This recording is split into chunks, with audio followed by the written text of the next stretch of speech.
Today we're gonna go hang out with record producer Paul Moak. Paul Moak has a unbelievable studio in Berry Hill here in Tennessee, and he has worked with a ton of incredible artists, including Dolly Parton, Ann Wilson of Heart, Kelly Clarkson, Ellie Goulding, Cold War Kids, Matt Carney, Band of Skulls, Reliant K, Hillary Duff, and Third Day, and many other artists who aren't as well known, but we'll talk a little bit more about that in this video. I'll put links to Paul's website down in the description and his Instagram and stuff like that if you want to follow him. Really amazing studio. Thank you, Paul, for having me out. Don't forget to subscribe to this channel. Really helps if you hit the subscribe button, like the video, and if you know someone who has a mutual affinity for studios, and share this video with them. Spread the word, spread the love on the studio tours. And yeah, let's go check out SMOAKSTACK Studios. Hi, I'm Paul Moak. Welcome to the SMOAKSTACK, Nashville, Tennessee. All right, you're inside the SMOAKSTACK. This is the lounge. This back wall here is from the original house. So everything upwards is just, it's an old ranch style house that was built in the 50s. And was turned into a studio late 90s, early 2000s. This is nice. I used to live in a house like this. These are all over Nashville, these 50s ranches.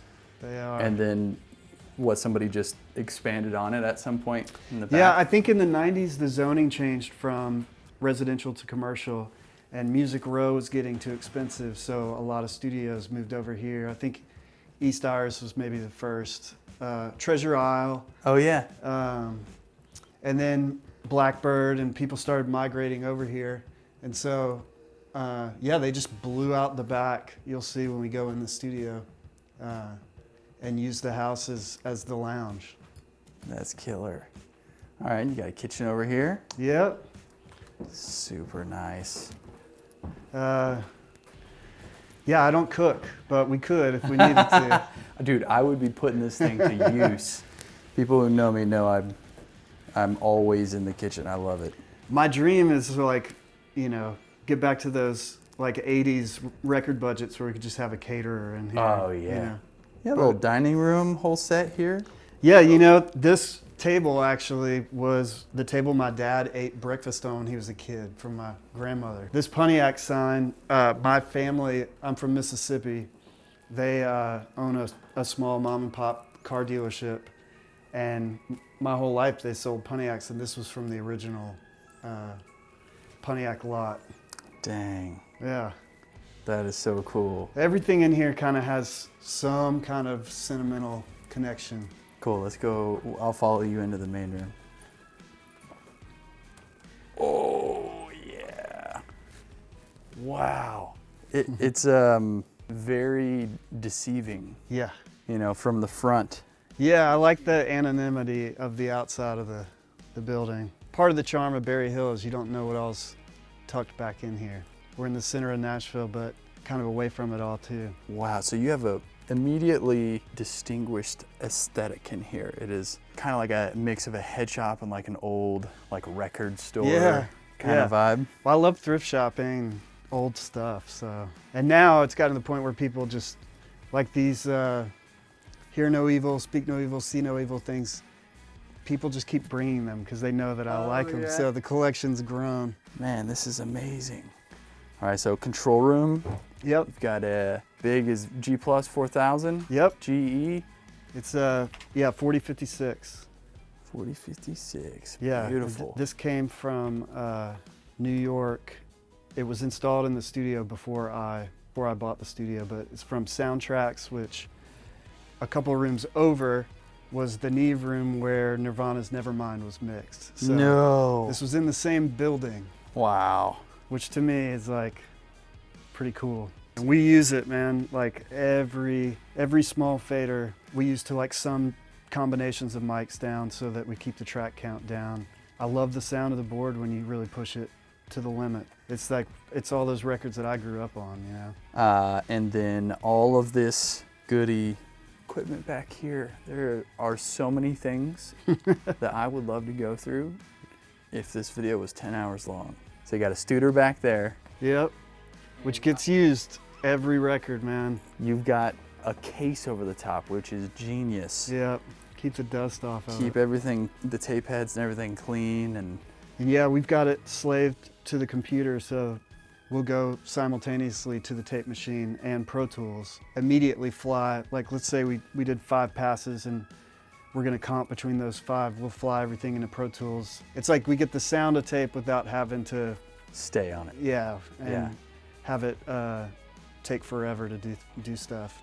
And then, man, along with the aesthetic, just all sorts of cool and weird collectibles like DBX 119, what the hell? Yeah, these are from EMI for a console, 40-channel TG console that never got made. They're like a passive EQ, so you pick like, here's the frequency, 8.2, and then you pick how much. Oh yeah.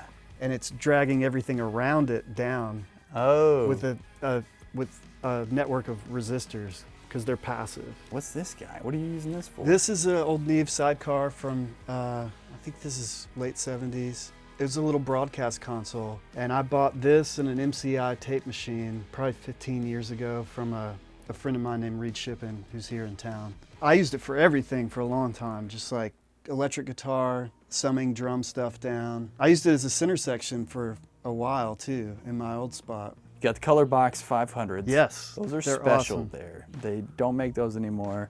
JHS. That's Yeah, Josh is a good dude, and we've done a lot of work together over the years. And that and the pedal version of that is, to me, one of the most special circuits that he's designed. And you got the 1178 right under it. Yep. It's another good one. Yeah, killer piece. And then obviously 2500. Yep. You got the gate stay level. That's one of my favorites. And then a bunch of these knees. These are these 1081s? What are these? These are 1081s over here on this rack. These are 1066s, 4 1073s, and then 2 1084s. Oh yeah. Yeah, vocals, 1073 on vocals all day long. But this was a game changer, the Neves on drums. This unit here is like twice as much as my entire console. But man, once you hear it, you're like, oh, there it is. These kind of collected along the way.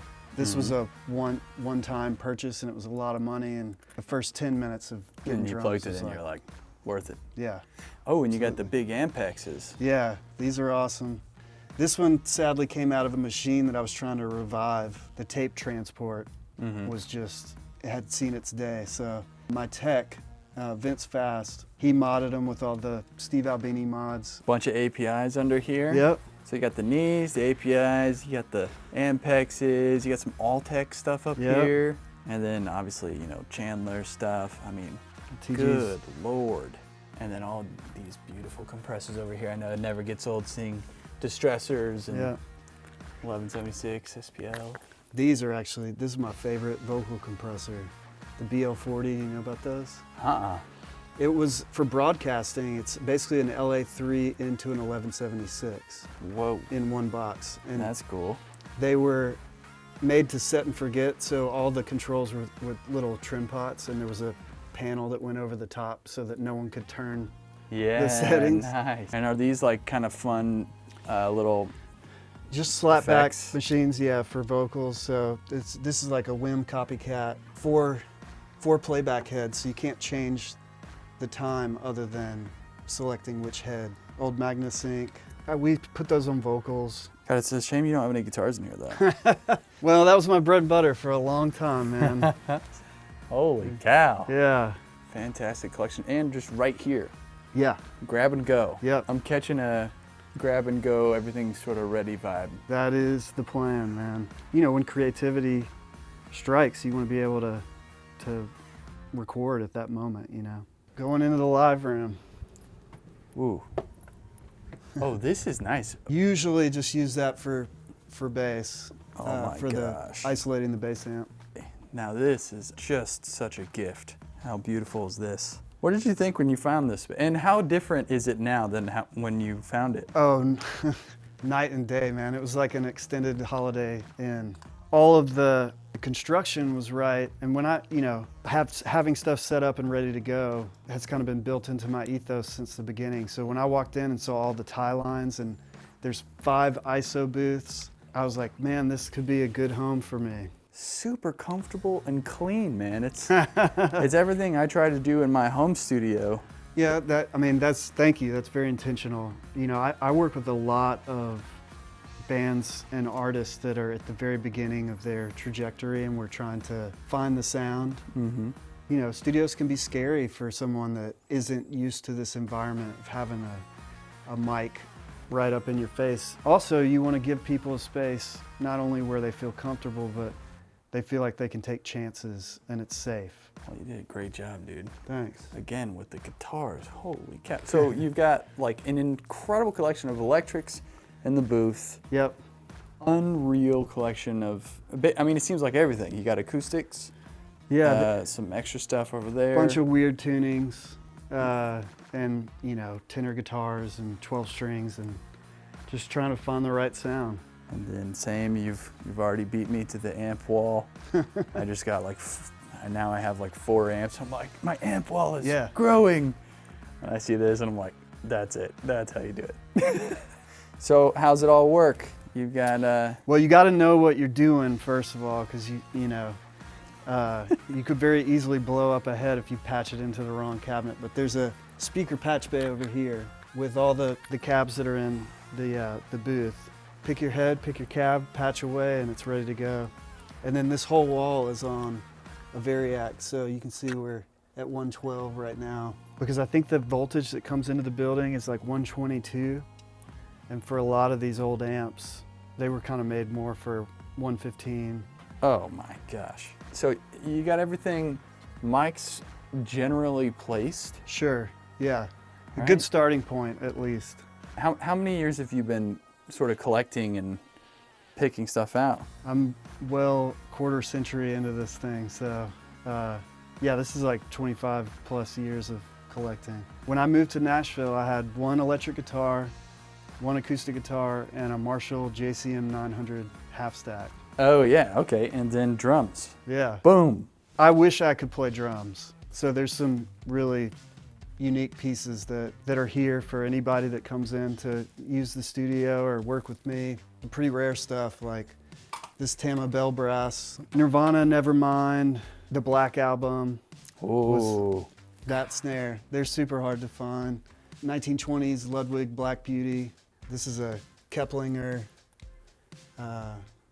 but this would be like the Soundgarden Super Unknown. And then this one actually came from LA. Donette, I don't know how you pronounce it, but the American Idiot snare. And this is from Oh, drum doctors. Yeah. Okay, so you have this kit set up. Is this sort of like a starting point? This is the starting point, and there's a bunch of like weird geek mics, different sets of room mics that may or may not be used depending on what sound we're going for. Yeah, the track. I'm just gonna shout out some maybe some of these that people would know. These Elam 251s on overheads. What a flex, and That is a luxury. what a wonderful overhead sound. These are old Ludwigs, right? Yeah. You said 22, 13, 16. Yep. And you got some, what are these, Zildjian? These are 50s. I guess they would be A's back then. I got these at there's a drum shop here in town called Forks. I got them at one of their parking lot sales like years and years ago. Sweet Ride by Sweet Zans. You got a weird Bend in the Road 57 there. Yeah. Absolutely. And what's next to that? What's that thing? That's an Altec M20. It's a tube microphone. That mic can handle so much SPL. That's great. What are these like Electro Voice? Yes, they're RE11s.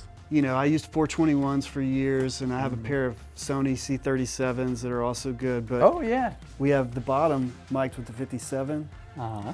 but they're both going into a Y cable. So a cable Oh yeah. that's wide, and the bottom, Little phase flip or the something? phase is flipped. That's great. And you get the attack of the tom, but then you get the tone of it ringing out. Yeah. It doesn't work for everything. On one line. Yeah. And this is old AKG, right? Yeah, it's a D36. What's inside there? Great sounding mic. An old D12. That's and then great. we've got an old NS10 catching up the subs off the kick. And this is my favorite instrument outside of the electric guitar ever.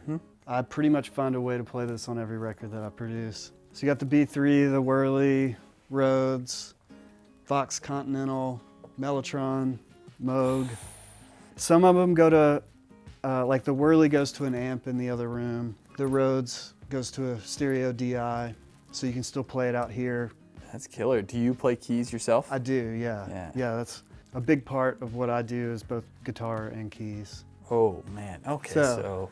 This one is a special piano, but this one just has an incredible warm texture. Oh, so I see you got like a camera set up. Yep. So you can communicate and. Yeah, there's cameras in all the booths so we can see what's going on in there. And this piano is really special to me. I've had it since I was probably 20. And then I can't talk about piano without, I don't know if you can get a shot of this, but this is the pamphlet from my music teacher's funeral, Mildred Anderson. She taught me piano when I was like 4. Those are Telefunken M260s. They're a newer tube mic, and they sound great. And they actually have the same tube as that Altec microphone that we were just talking about on the drums. And then, yeah, let's hit these other booths. Okay. Vocal booth. It's also where we keep all of our mics. I found the cabinet at a salvage place down the street, and then this was a COVID project. I built all the shelving. Look at that. Bunch of cool mics. And wow. they just don't make stuff like this anymore. It's got 2 big tubes in it, and the sound is incredible. Is this the polar pattern? Yeah, so they have, this is the same capsule that's in a Neumann U47, the famous mic that everybody knows about. Yeah, we have some stuff that stays out all the time just because, you know, I'm working all the time. And then there's a story behind each piece. Like this little Wurlitzer, my best friend that is a drummer, he plays with Drew Holcomb and the Neighbors. His name's Will Sales. He gave me this as a wedding present when I got married. Vocal lead, so this is where the vocalist is hanging out. Yep, and we were working yesterday and just left the mic up because we knew you were coming, but that's an old 67 and it sounds fantastic. A lot of people like the fact that they're kind of tucked way back in the corner of the studio and it's their own little world. Okay, so that's 1, 2, 3, 4, and then this is 5. Yeah, and this is the, you know, like every house has a junk drawer. Yep. This is our junk booth. So the main purpose is for the B3 Leslie cabinet. A bunch of random stuff. We're always talking about how this booth is kind of a disaster. You have a physical building of plugins. Yeah. Were those cabinets up there for loudspeakers? Yeah, there's two speakers in there that are connected to the TalkBack system. This was a commercial studio that was built off that house in the early 2000s. And so they really just built the studio at a time where a mid-level place like this, it was just hard to keep open, honestly. One of the things is this diffusion wall is an incredible sound with the drums. Basically just a rock wall that's designed to throw the frequencies out in random ways so you don't get a buildup of anything. It was designed by a guy named Chris Huston that's designed a bunch of studios here in Nashville. There's a funny story about this. Michael, the guy that built the studio, he obsessed over this ceiling. He really wanted to be able to see his beautiful ceiling when he was sitting at the mix position, right? Oh yeah. It's a cool mix of textures and different materials. Obviously this looks like HVAC and sort of bass trap. Wood floor, this looks like proper wood. You got the area rugs, diffusion wall. I also want to point out I've got 2 or 3 of these guys, these little huskies. Oh yeah. Yeah, that's where we keep all of our percussion. This feels like a potential problem now. Oh yeah. All right, and you said you got a B room too, right? Yeah. Let's go check that out. This is Zach. Zach's my incredible engineer. He's been with me for over 10 years. And this is our B room. This is where we mix everything. Sometimes we'll have mixes going in both rooms, but this is the room that we prefer for mixing. This is a smaller version of the console in the other room. This is a 4040. It just sounds incredible. And we've got this room kind of dialed in specifically just for mixing. What are some projects that you've worked on in this room since you moved in here that are pretty special to you? Oh man, I have worked on a lot of records. The last time I looked on AllMusic, it was like close to 800. There's a rock band out of Nashville called Goodbye June. What else to check out? There's a girl named Caitlin Smith. It's an amazing singer, amazing songwriter. We did a record called Starfire that 2018 maybe. There's some songs on there that still bring me to tears. And then there's a guy named Bones Owens that's killing it right now. We just finished a record. I'm not sure when he's going to release it, but I've been a part of most everything that he's done, so go check any of it out. The SMOAKSTACK has a website, right? PaulMoakMusic.com. PaulMoakMusic.com. You have an Instagram. Yeah. So people can follow you, ask you questions, bombard you. Well, thank you so much for doing this, man. This has been super fun, and I'll put all the links to your stuff down in the description for everyone to go follow you. Sounds great. Thanks. Yep. See you guys. This video is sponsored by Sweetwater. Now, one of the mics I recently picked up from Sweetwater is this AKG C451B, which is a classic pencil condenser. Been used on records for many, many years. Fantastic on drums, hi-hat, even snare top. It's pretty common to see this actually taped to a 57 or whatever the other snare top mic is, using both of them together. Has the pad built right into it, so you used to have to swap the capsules to add the pad in. Now you have the switchable 10 and 20 dB pads, which are fantastic. Also sounds great on acoustic instruments and percussion. So I'll put a link to this down in the description if you guys want to check one out. It's an affiliate link. Honestly, like the best way to support this channel if you're picking up some new gear. Just click those links, anything down there if you want to check it out. Also, head on over to the Andrew Masters Podcast YouTube channel. We're launching the podcast finally. We've been filming over the last like 5-6 months, got some episodes built up, and are going to be launching it very soon. So go subscribe to that channel. I'll put a link to that in the description as well. Thank you guys so much for watching this video, and we'll see you in the next one.